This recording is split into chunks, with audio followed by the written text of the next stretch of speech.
She's trying to open my mind to religion more. It kind of makes me feel uncomfortable, and I really don't want to tell her I don't feel the same way about it as you do, because I really don't want to disappoint her or hurt her feelings. I think your willingness to be open is going to help a whole bunch of people. But I think there's something bigger at play here that's really important, okay?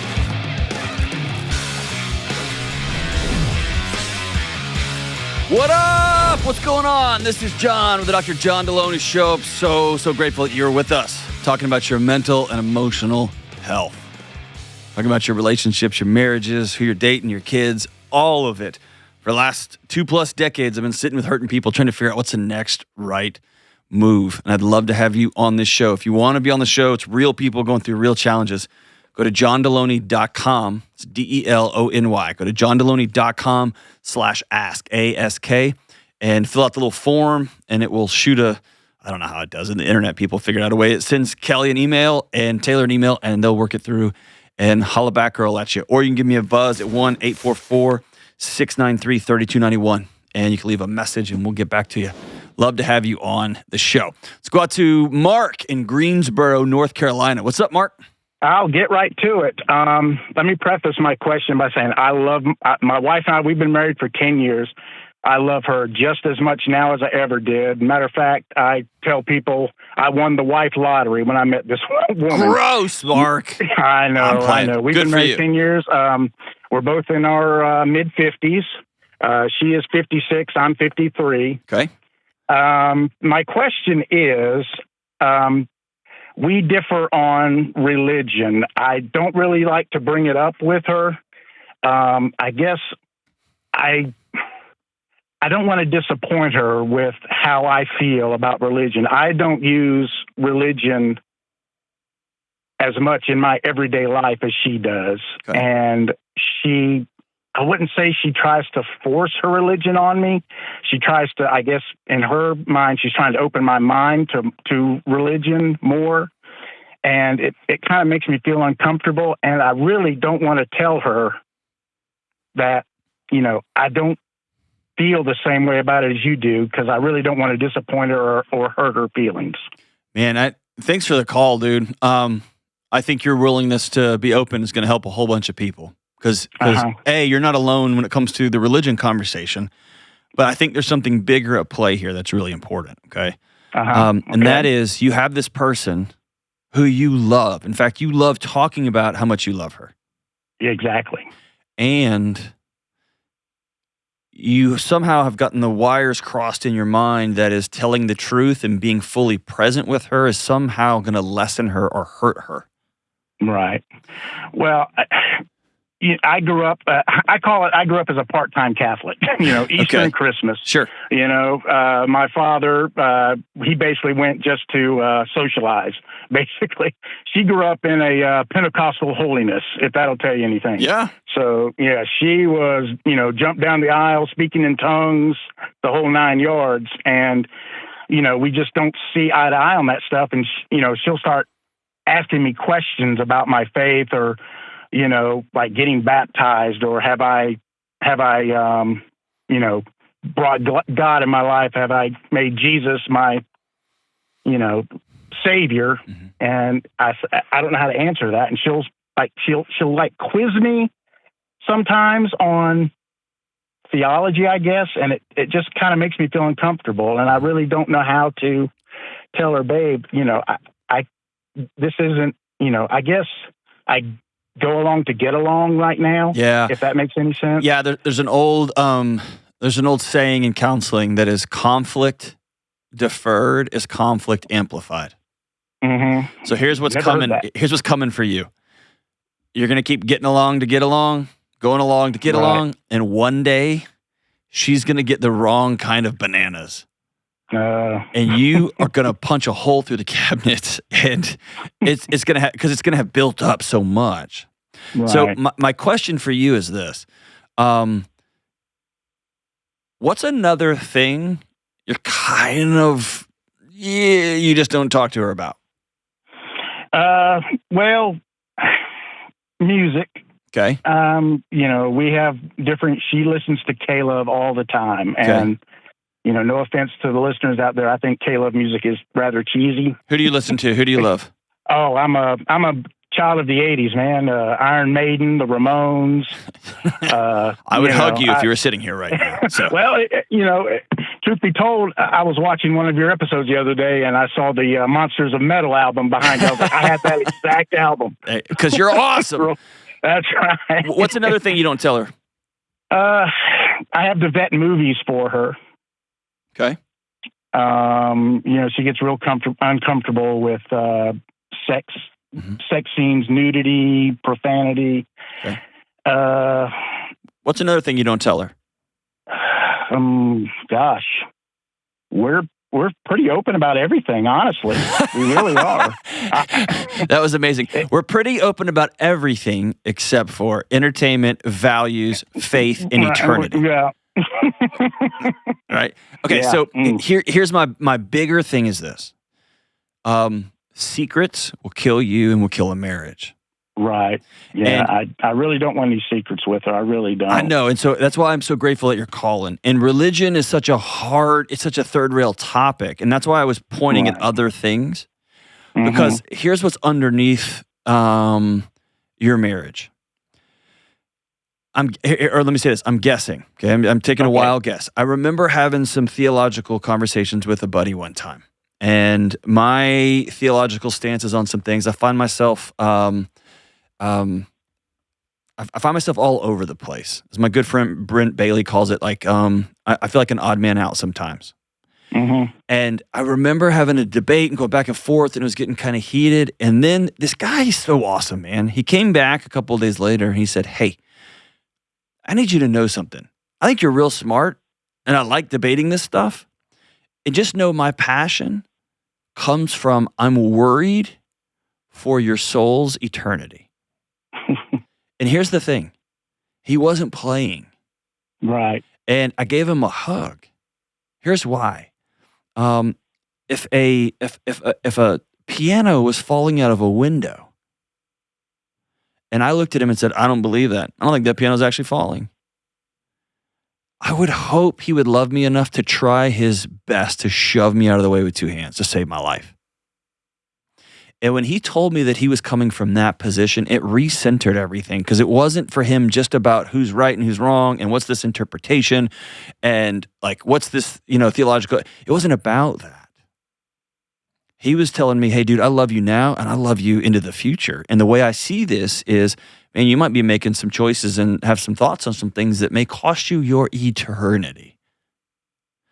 And I guess there's a way I could have made fun of him for that. I was really deeply touched by that. And so I tell you that story to tell you this. You and your wife, I think, are talking around the edges.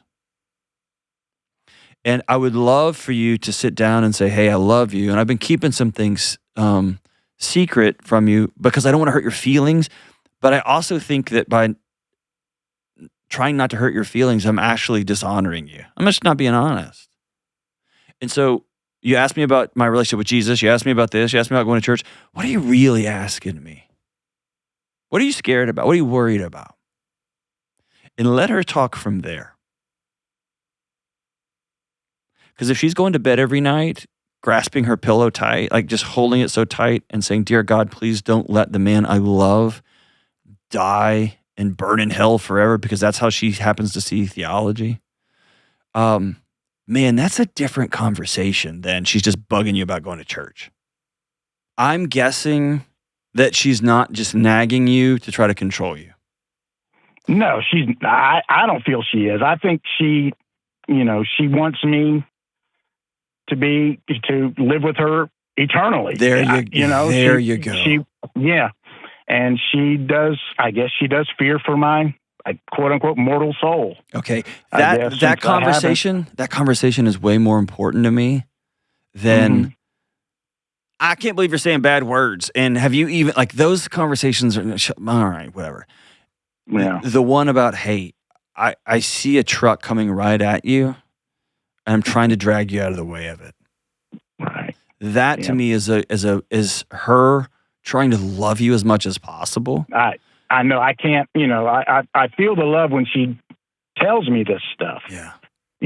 And it's funny because, we both get up early in the morning to get ready for work, and she does her daily devotion in the morning, and I'm just down there watching YouTube videos.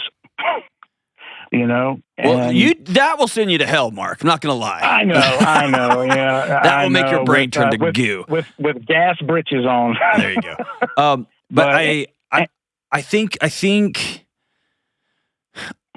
getting to the deeper conversation, and then you being honest, when she sits down and says, "I'm worried about your soul forever," and you having the courage to say, "I love you right now in the here and now." That's not how I see it. And I want to find a path forward for you because I want to love you with all I got right now while we're here. And if you have to ask yourself, I'll go to church with you, hon. I don't want you to do this really important thing by yourself. It's no skin off my nose. I'm going to go with you.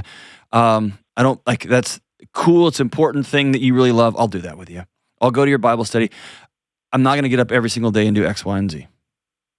Right. And I think there's something to be said for putting it to bed because I want you to choose guilt over resentment because what's going to happen is you're going to say nothing, you're going to say nothing, you're going to say nothing, and then you're going to explode.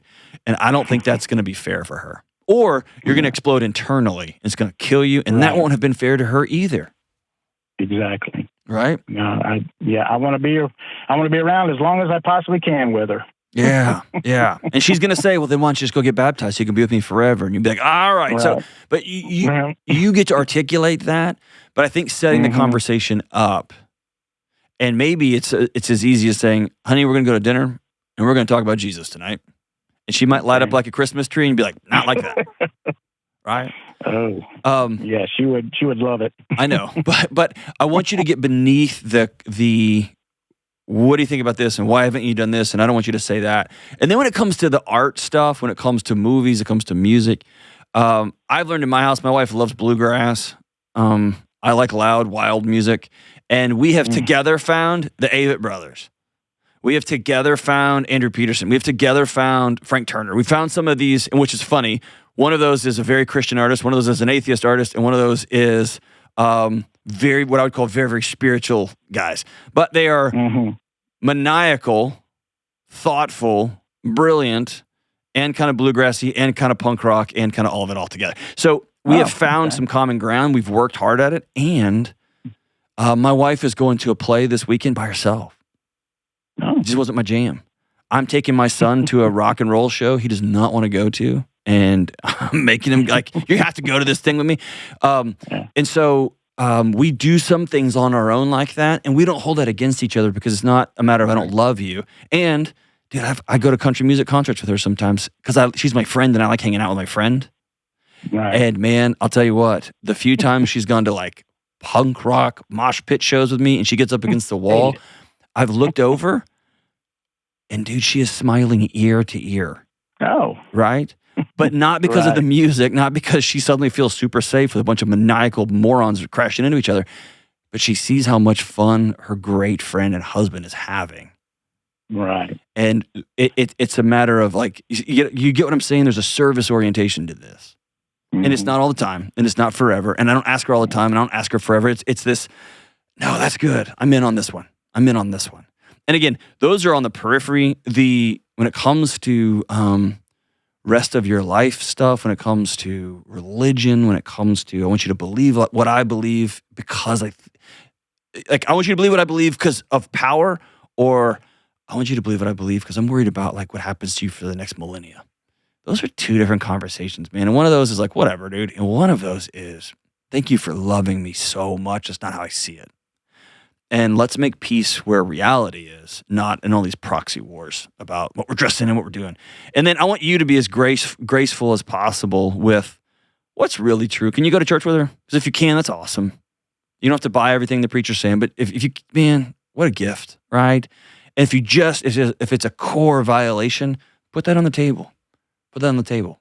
And also put on the table, honey, I'm not at this for the foreseeable future. I'm not going to get baptized. I'm not interested in this.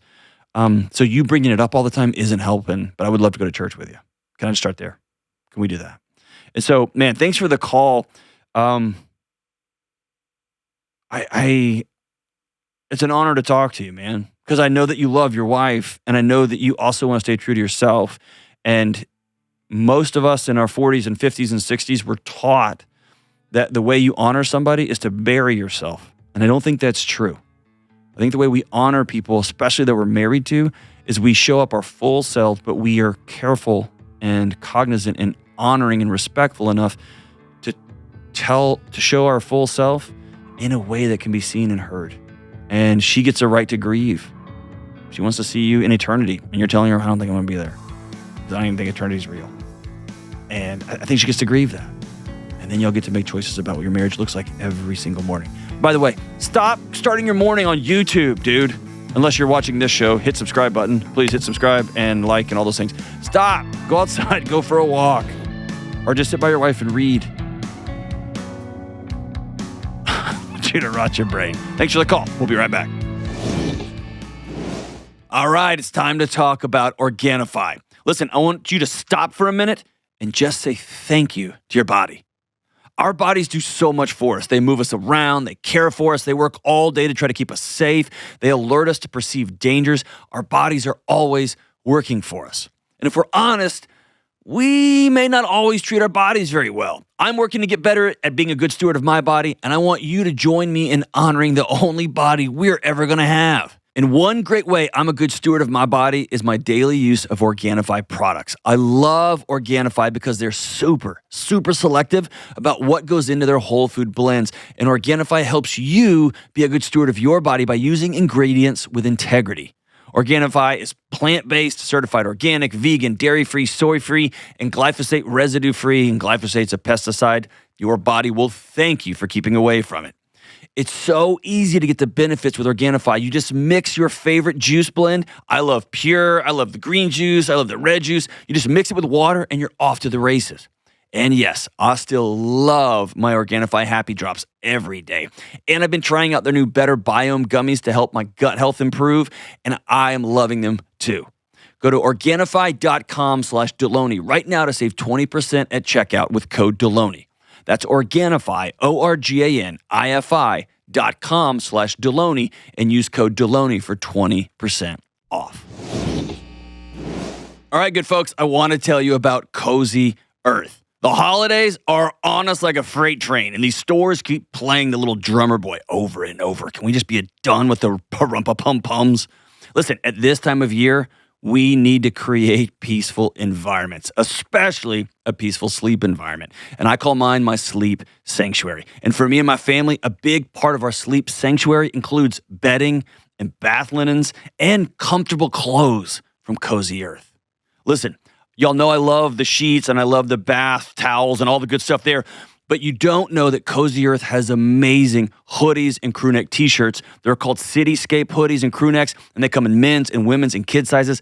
I can't stop wearing them. And my wife loves Cozy Earth's long sleeve bamboo pajama set. They're so amazing. And just wait till you feel the Cozy Earth cuddle blanket. It's big, it's heavy, it's super soft. It just makes you go, ah. All of these things make incredible gifts during the holidays. And don't forget, Cozy Earth offers a 10-year warranty on all of their bedding. So amid the holiday chaos and the parumpa-pum-pums, you can create your own peaceful sanctuaries, your own peaceful sleep sanctuaries with Cozy Earth. Go to CozyEarth.com/Delony and use code Delony for an exclusive discount for up to 40% off. That's CozyEarth.com/Delony. And if you get a post-purchase survey, say that you heard about Cozy Earth on this podcast. All right, we're back. Let's go to Sioux Falls, South Dakota, and talk to Ann. Hey, Ann, what's up? Hi, how are you? I'm good. How are you? Good. Thank you for taking my call. Of course. What's up? All right. How do I best support a friend who is being abused by their spouse and refuses to seek help? Oh, man. Tell me about it. Whatever you're comfortable talking about. I don't want you to just talk. Tell me as much as you feel comfortable telling me.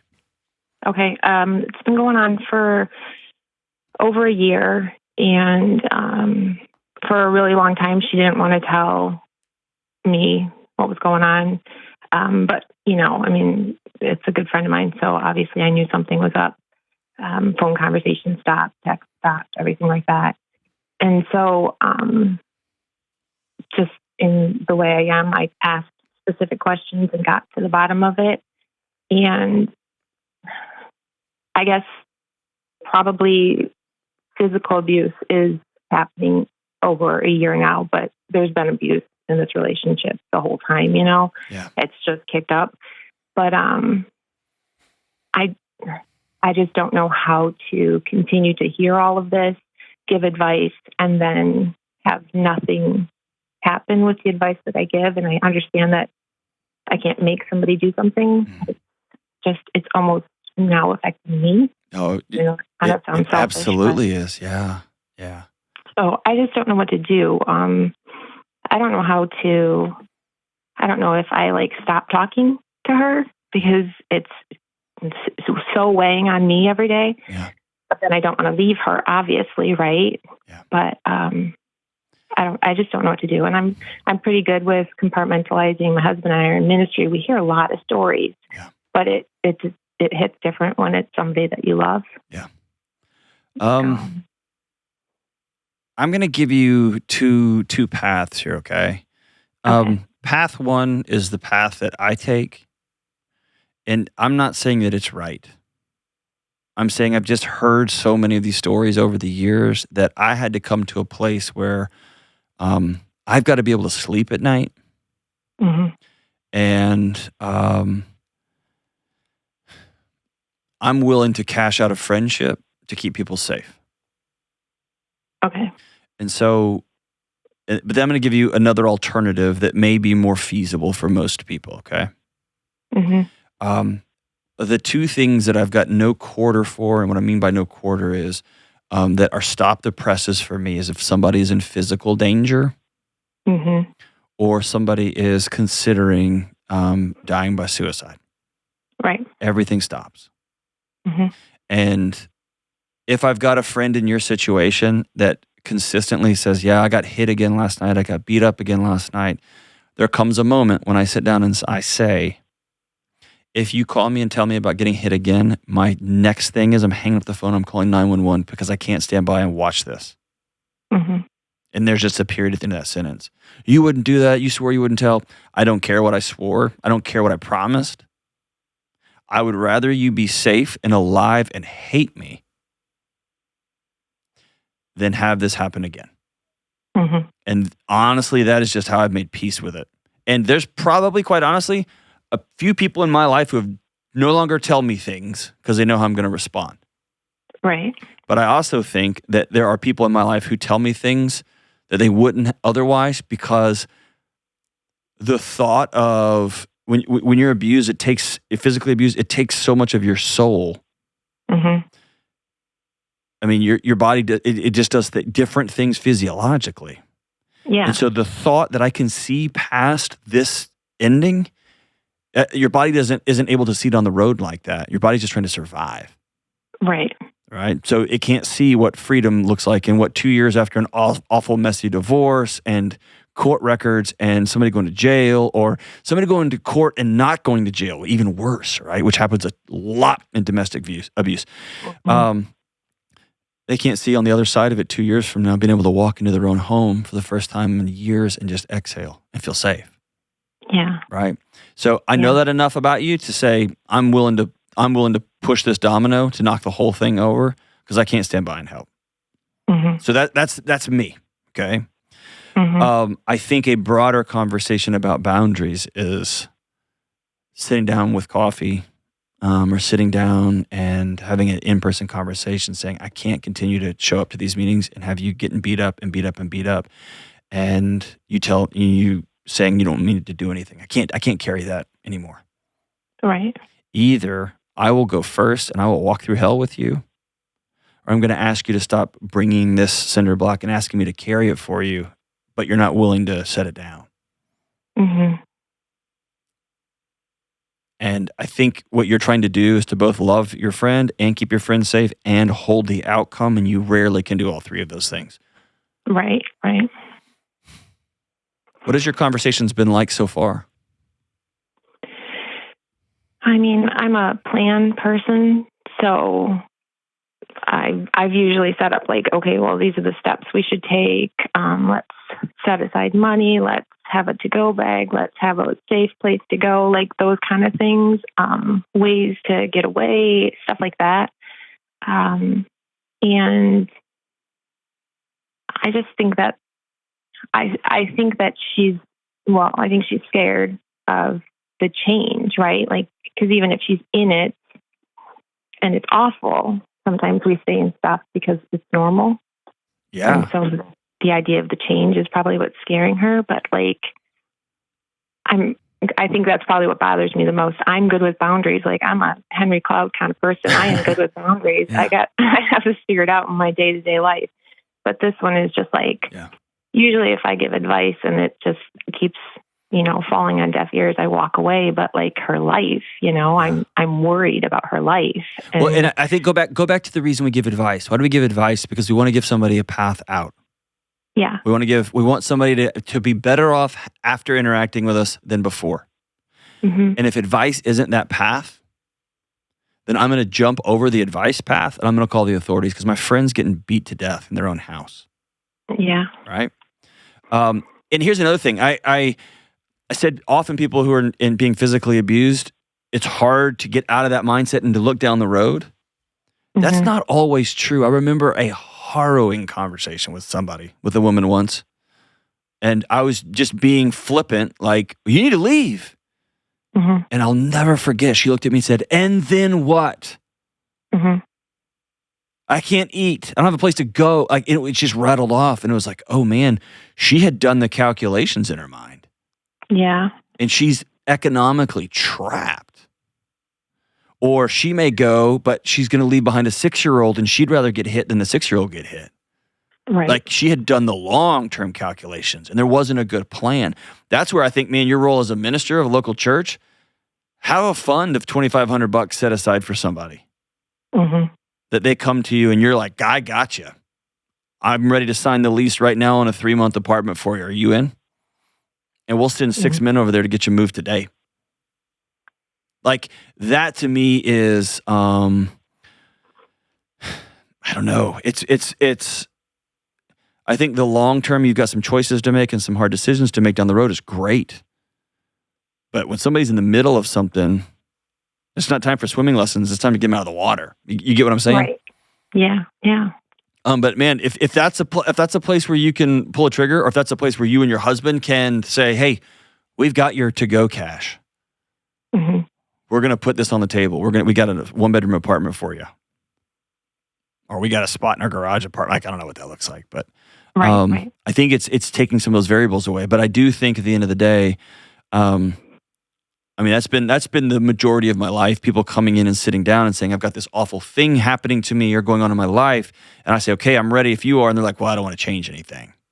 Right. I don't want to do anything. And I'm always pretty open about when you're ready, dude, I will storm the gates of hell with you. Mm-hmm.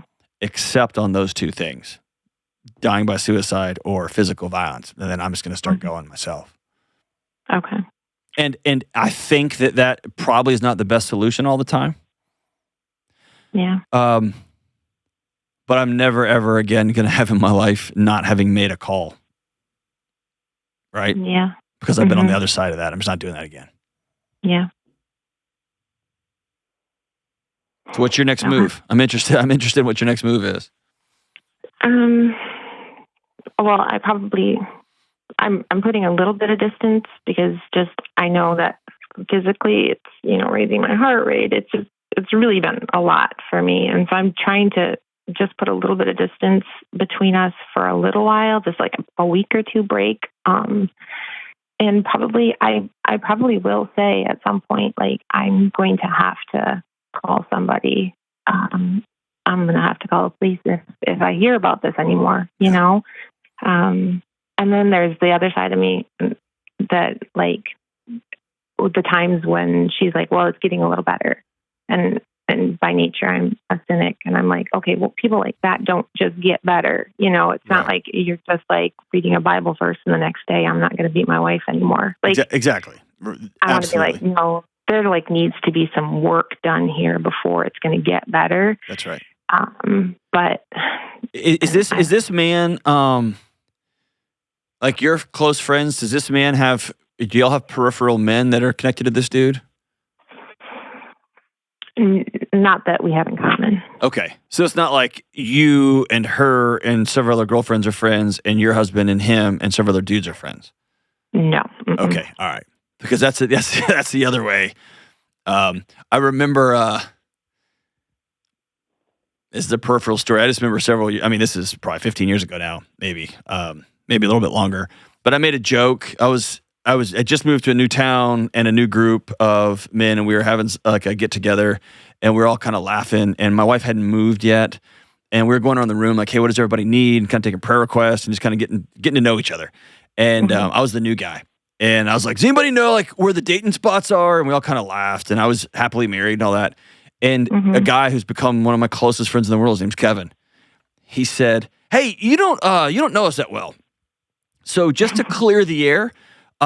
If you ever cheat on your wife, you better hope to God she finds you before we do. And I remember being like, whoa, okay, whoa, right? But it was just him being like, this is the kind of guys that we are, is how we roll. So I was hoping he might have some peripheral guy friends that could pay him a little visit out behind the woodshed. But Right. I think you're in your job as a pastoral care minister, as somebody who works in mental health. There comes a moment when I have to say, okay, I will be here for you. You are not in a position to solve this problem, or you're not interested in solving this problem. And I know the limits of my ability to help you, and I can't solve it for you. If it's going to get you killed or get you hurt, I'm jumping in, and I'm calling the authorities. If it's not, when you are ready, I can't keep accepting your bomb texts at 2 a.m. I can't accept your phone calls. I can't accept these coffee dates where you just tell me all this stuff and you don't want to change it. When you're ready, oh my gosh, I'm all in. I'm all in. And maybe sending that in a letter so that person can go back to that letter and go back to that letter and go back to that letter. I love the idea of knocking on your church and saying, hey, we need to have a small fund for when women need to get out. Or you and your husband track down a couple of men, a couple of families, a couple of men and women in your church that will be willing to say, I got $1,500 right now to get them out. I don't know a lot of people in my life that wouldn't just put cash on the table to get somebody out of an abusive situation, get them into an apartment. So I love that idea. But not a way that this ends super well, especially initially. We're playing a long game that we can get this woman some peace. And good God, hope we get this guy the accountability, and he needs a heart change in a major way. Probably after some jail time too. Thanks for the call, Ian. I'm really grateful for you. We'll be right back. November can be bananas. And we have the normal November chaos with colder weather, and there's family drama at Thanksgiving and figuring out holiday plans.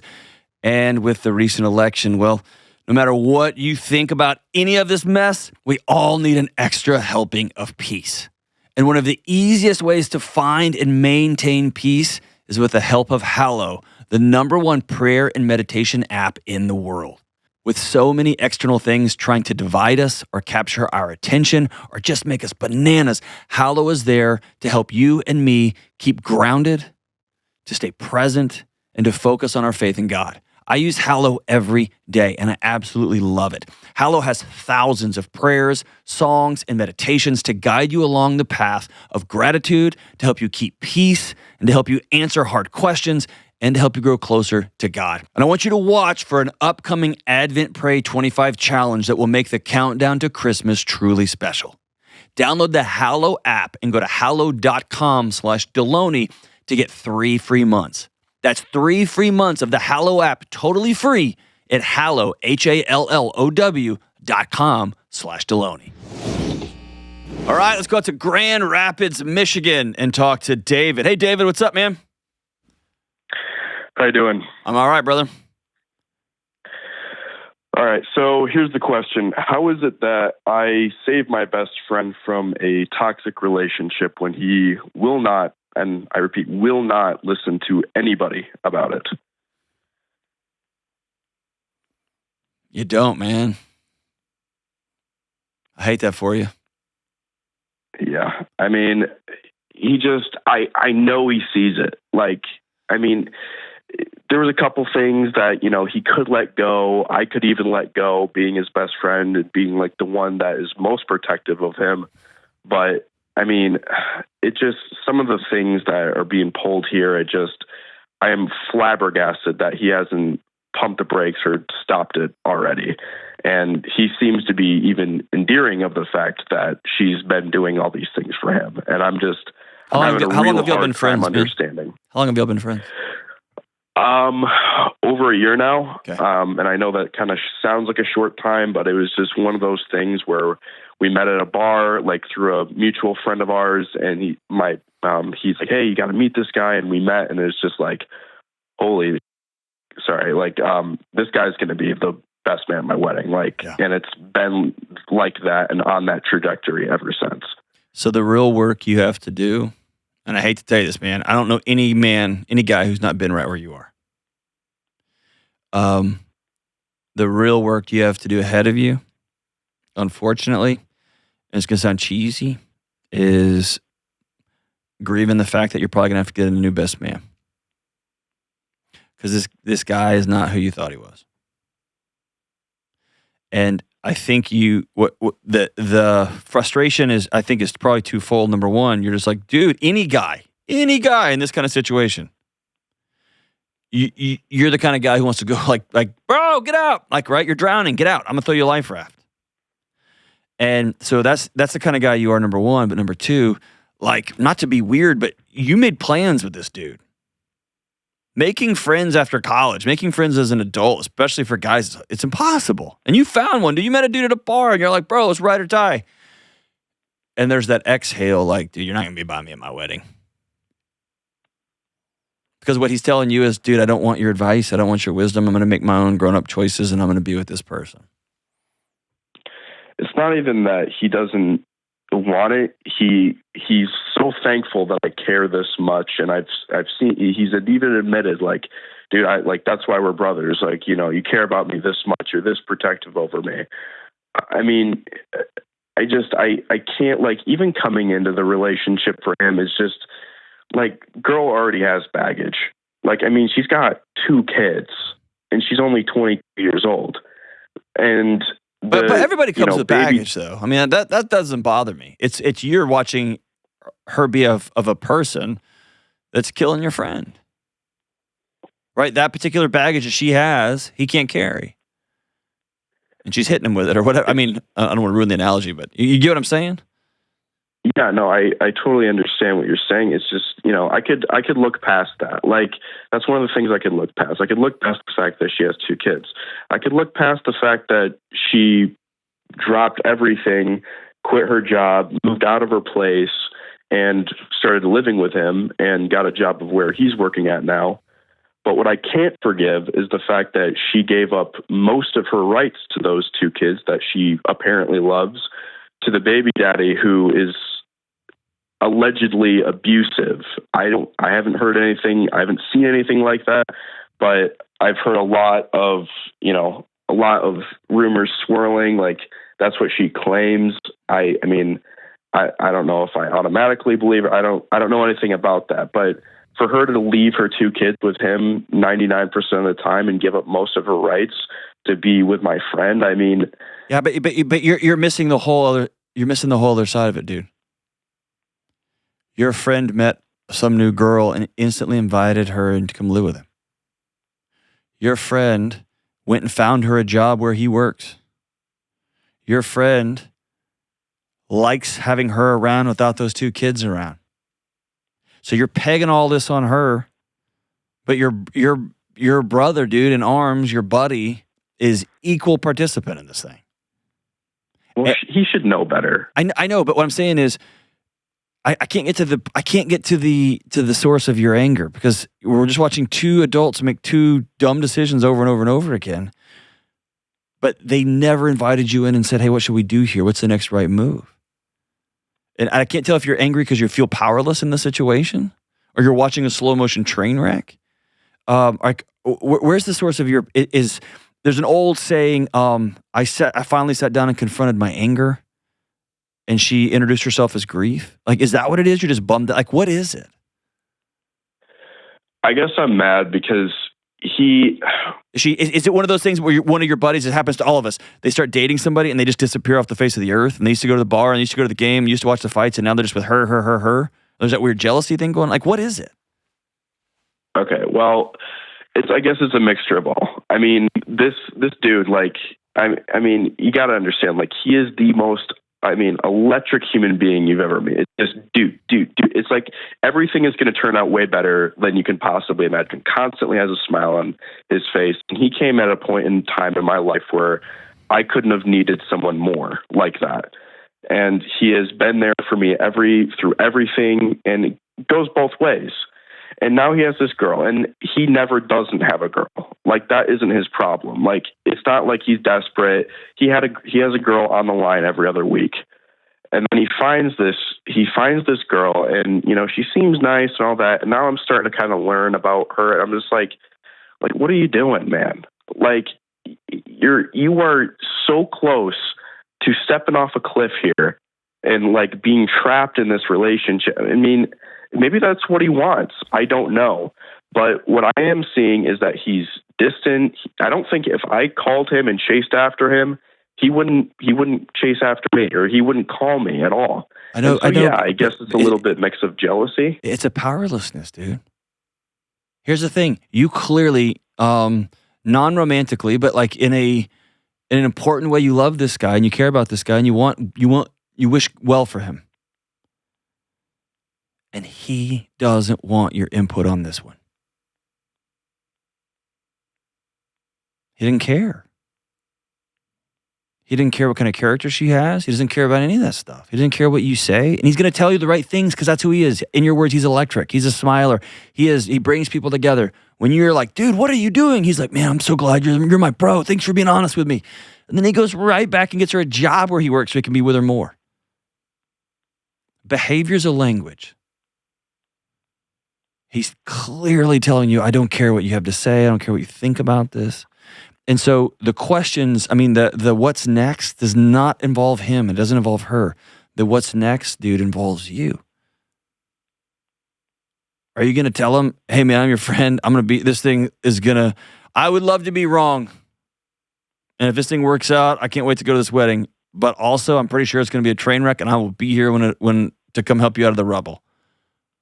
Or, I can't be a part of this, man. I thought you were a different kind of guy. I've known you for a year. I just thought you were a different kind of dude, man. And it's all good. I wish you the best.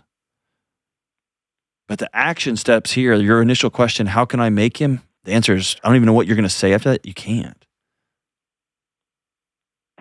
And is it right to feel jealous? Of course, man. You like hanging out with this dude. He's a cool guy. He lights up a room. And he chose her. And I'll tell you, like one of my oldest friends, this is a little bit different, but one of my oldest friends on the planet, his name John King. He's been one of my closest friends for 30 years. And I remember after he had his first kid, his wife, Jennifer, is a close friend of mine too, like very, very close. She's amazing. I remember he had his first kid, Elise, and he just stopped coming out with us. We got together every Monday night. Every single Monday night we were together. And some weekends. He just quit coming.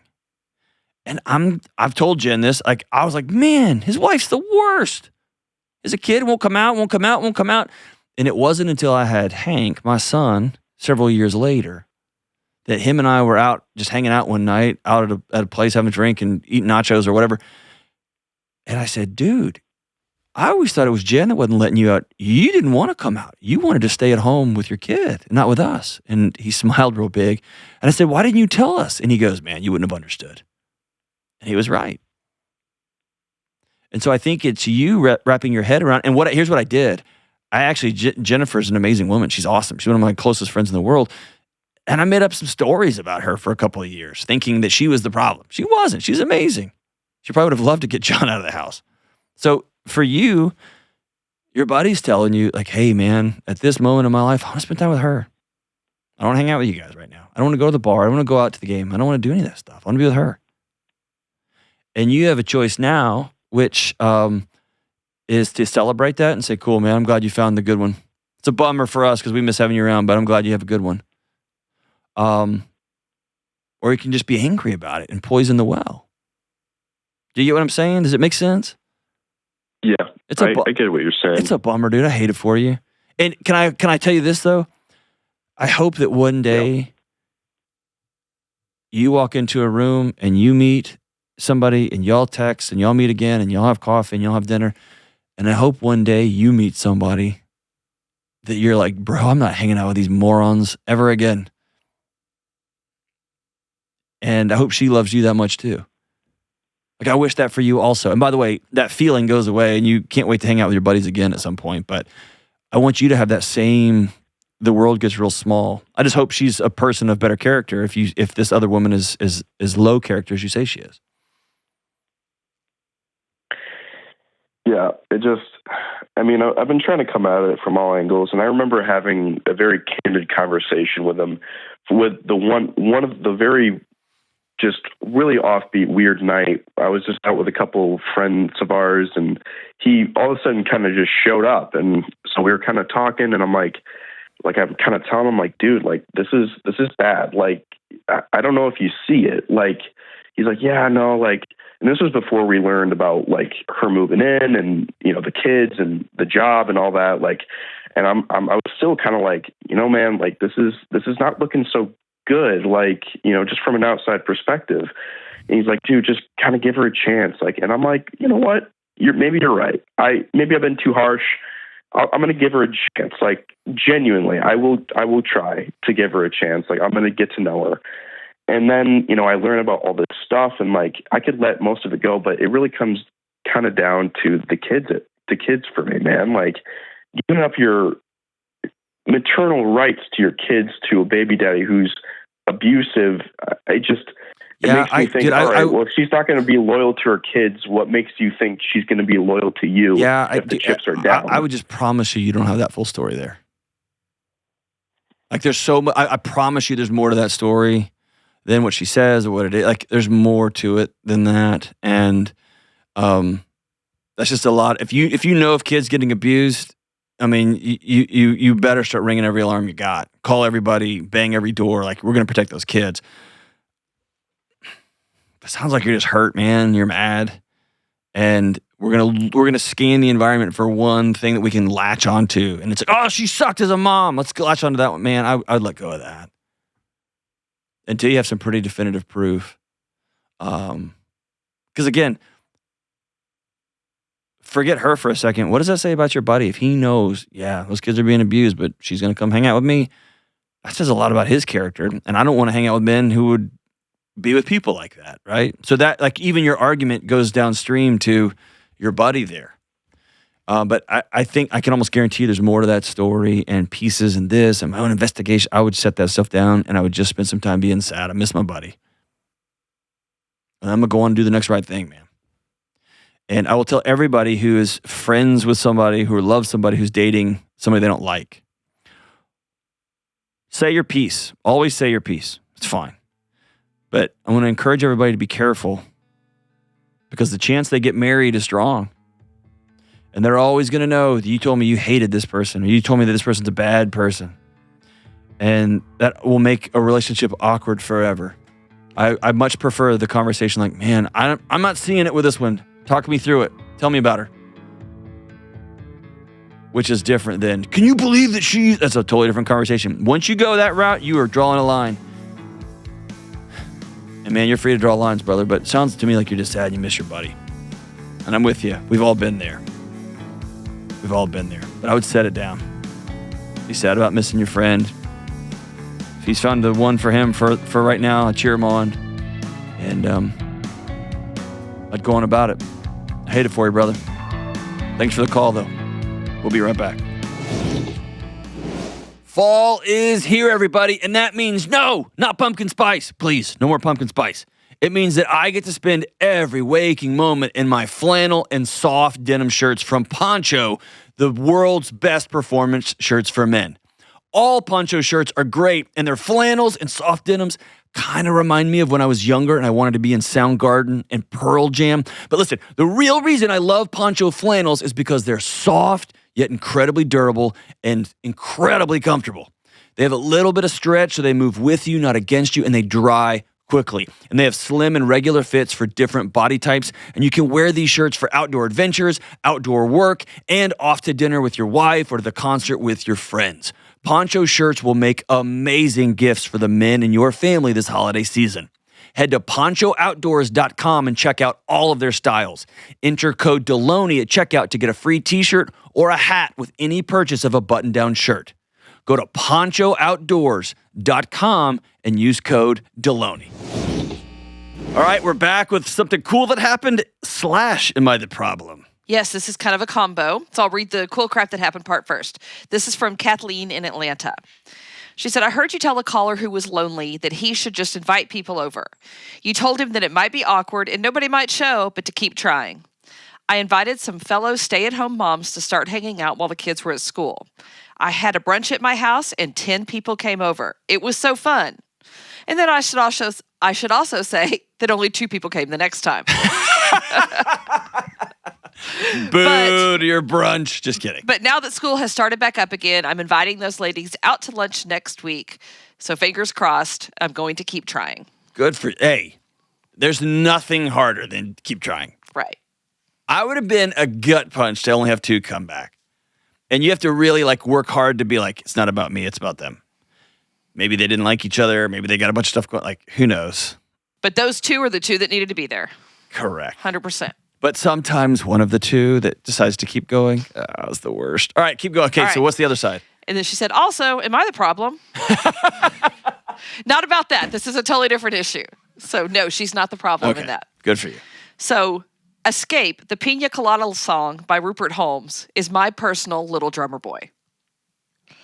My husband loves this song. Do you know this song? Yeah, you know it. Do you like pina coladas, getting caught in the rain? Do you like pina? That one. Okay. Yeah, that's the song. What's it called? It's called Escape, parentheses, the Pina Colada song. That's the actual title. Huh. All right, by Rupert Holmes. So it's her personal little drummer boy. She despises it. Her husband loves it. Okay? She married wrong. So she says, I finally listened to the words and oh my gosh, this song is horrible. He thinks it's a love song with a happy ending. Then and listening to the words, she says, I can't get over how they were both trying to cheat on each other. I get that it's catchy, but I think this is a horrible song to be a classic. What do you think? Here's the thing that I heard this parent do that's it's so amazing. So they have a teenager, and the teenager likes to say, that's what she said. All the time. That's what she said, right? All those jokes. Or that's not the first time I heard that today.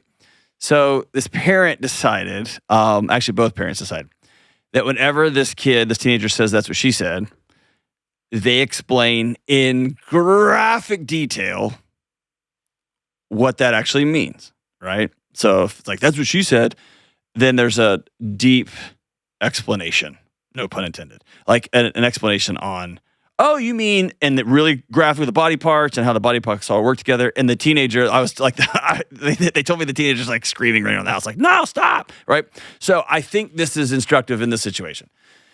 If somebody in your life is walking through the house singing a really horrific song, I think there's a great case for, and to really let's recite some of the lyrics and let's talk through them together in a no singing, a very clear way about how gross something is. And I don't know the lyrics of Do You Like Pina Coladas, but the whole gist of it is a little bit pineapple-y. Well, it's not that, but they're together and he's bored with her, so he places a personal ad and he finds somebody else in the personal ads who likes his ad, and they're going to meet up, and it ends up being his wife.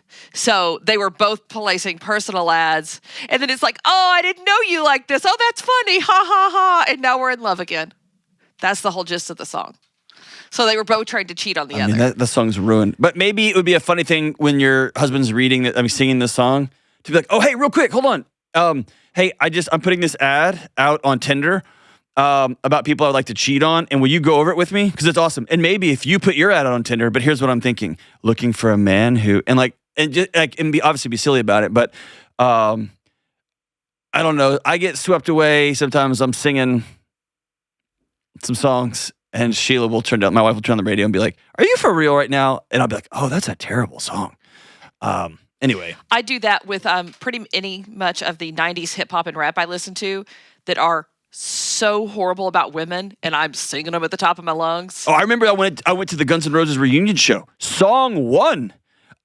They come out playing, and I was like My yeah. Michelle. And about one line in, I was like, I looked at my friends, I was like, I have a daughter. I'm not singing this. I can't like this awful. anymore. Winger, I mean, all of them. No, yeah. No, you can't sing any of these songs. So I think there's a clever, fun way to do that. That's not like, you can't, like, right, that's just being human.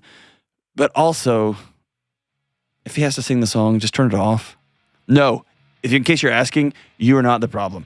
Anyone who, quote unquote, says, I love that song, they're instantly the problem, right?